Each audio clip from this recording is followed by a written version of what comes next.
खुली मन दूर होवत अंधियारा। सत्य अहिंसा के बात बता के बाबा बनिन सहारा। दुख पीरा सब दूर हो जाही नाम जपे जे तैं। घासी बाबा के चरण में आके सुख पावे रे भैया। घासी बाबा के बुलावा आए है भाई, बाबा के न्योता है। चलो संगी गिरौदपुरी धाम, सत्य के रेंगना है।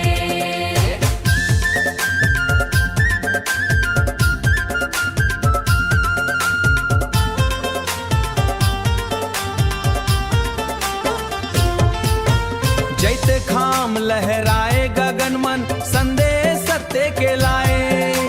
भेद भावला दूर भगा के मानवता के दीप जलाए।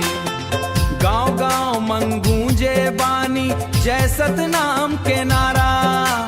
बाबा के कृपा आबर सत है भर दे जीवन धारा।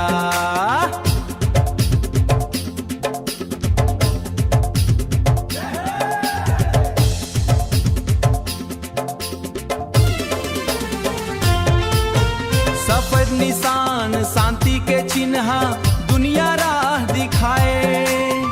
प्रेम दया वो सदाचार ले हर मन के सुख पाए।